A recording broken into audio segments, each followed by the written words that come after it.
All right, let's talk about the importance, the meaning, the reality of words in our life. And let's begin it from a perspective of faith. When God reveals himself to Moses in the burning bush, through that encounter, of course, there's a visual element. The bush is on fire and yet is not consumed, but the bigger part of the encounter, of course, is God speaking to Moses and Moses entering into a conversation with God. And then Moses ends up asking God, who am I to tell the Israelites sent me? Do you have a name, God? What is your name? And God really gives a cryptic answer, and we don't think about how cryptic that answer is. Basically, he just says, I am the God that is. Period. I am the real deal. I'm the one. We talk about Yahweh, and forgive me for saying the name of this video for all of our Jewish brothers and sisters. We don't use it anymore. Even as Catholics, we now avoid that in our hymns. We avoid that in our conversation because the name is considered sacred. It is I am who am. So when Moses gets back to the Israelites, he doesn't have a statue to give them. He can't show them a picture.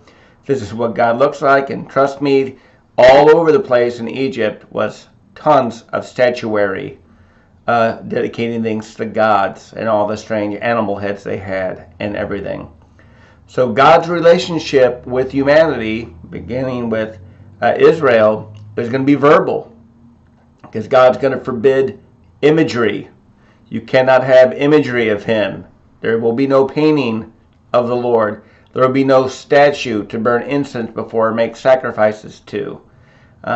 You will be making sacrifices on altars, but it is the proclamation of the word that will ultimately matter to our Jewish brothers and sisters, and why Scripture becomes so sacred. Every culture has sacred scriptures, written down or not, but the vast majority of them also have sacred imagery. We need imagery. That's part of our communication.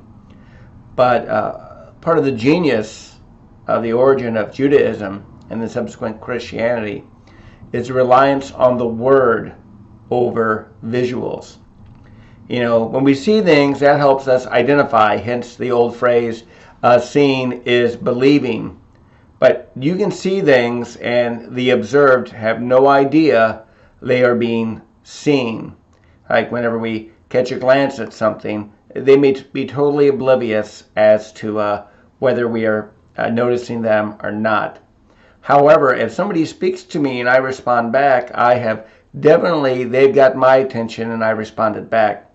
I enter into conversation with them or dialogue, even if it's just a one-word response. And hearing and talking definitely denotes a relationship. This is a relational experience that we're having with God or with others. So words come with a lot of importance and weight. And we all know it, because we know how words affect us and why we want to, part of our maturity is exercising control over our words. Coffee break. And of course, St. John, as the last gospel writer, reflects, in the beginning was God, in the beginning was the Word, and the Word was God, and the Word's with God. There's this understanding of Jesus Christ as the incarnate Word. It's looking back on a life of faith that St. John lived and communicated to his disciples to be written down in his gospel. That Jesus is the Word made flesh. He is the culmination of God's communication with the Israelites and with the rest of the world. And so here we finally see in the Word made flesh some imagery, and why we have crucifixes and why we have paintings of the Lord. Maybe not all Christians do, but most do. We don't find a prohibition against that anymore. Other than we want to make sure we know that statuary and pictures is not supplanting the real deal. It's only to stir the imagination towards religious devotion. But the Word made flesh encourages us to enter into dialogue with God and with one another and even with ourselves. and weigh the importance of our words, to be mindful of our words, to understand our words. Oh, there will be a part 2 of this, probably with the political siren, because words are freighted, good and bad. Bye-bye.